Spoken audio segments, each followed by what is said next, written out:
실측하면 종이에 뭔가 그린다고 생각을 하는데 디지털 실측이라 하면 종이가 없는 실측이다. 예. 요즘엔 웹툰이나 그런 것도 만화도 보면 거의 종이에다 안 그리고 바로 다 이제 컴퓨터에다 그려가지고 소비가 되고 하지 않습니까? 같은 맥락이라고 생각을 하고 있습니다.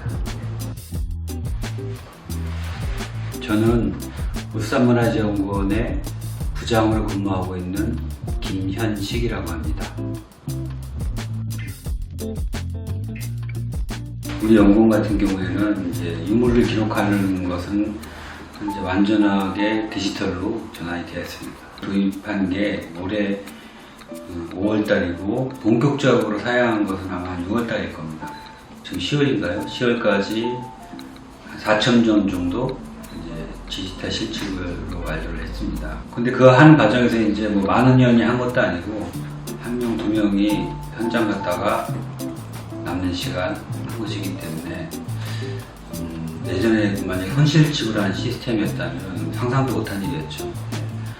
아마 지금 한 500점이나 했을까? 그런 시스템을 했으면. 이제 보고서에 실어주는 최종 단계는 일러스트 되는 것인데, 그 일러스트를 하는 과정에서도 손실측으로 한 것보다 디지털 실측으로 되는 것이 훨씬 더 전환하기 용이하기 때문에 종이 실측으로 했던 거하고는 좀 비교가 불가한 것 같습니다. 발굴을 하다가 들어와서 보고서 쓰고 다시 또 발굴을 하러 나갔을 때 가장 쉽게 접근할 수 있고 간편하고 직관적으로 쓸 수 있는 프로그램을 중요하다고 생각했습니다. 이 디지털 기록 방식의 가장 큰 단점은 그냥 하나 한 번 사라지면 다 없어져 버립니다.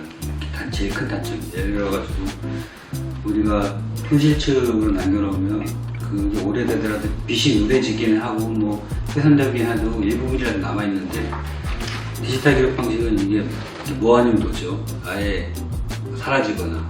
그래서 필연적으로 백업이 중요해질 수밖에 없어요. 근데 그거는 그런 방식의 혁신이 일어나면 해결되지 않을 문제가 있지 않을까 싶습니다. 네. 흔히 이제 보통 보면 3D 실측 그렇게 표현을 하더라고요. 근데 저는 정확한 표현이 디지털 실측이 맞다고 생각하고, 왜냐하면 최종 결과물은 다 2D로 이제 결과물을 내거든요.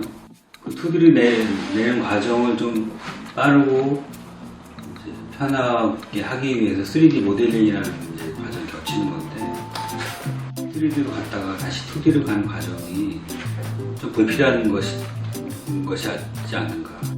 그렇게 하는 분야는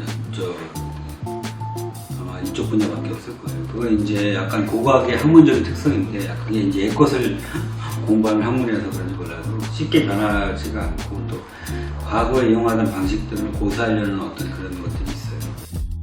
그래서 어떤 매체 혁신이 있어야 되지 않을까. 지금 우리 발굴 보고서의 매체가 2D만 실 수 있는 종이 매체인데, 3D 매체를 바뀌게 되면 3D 매체라고 해서 2D가 또 안 나오는 것도 아니거든요.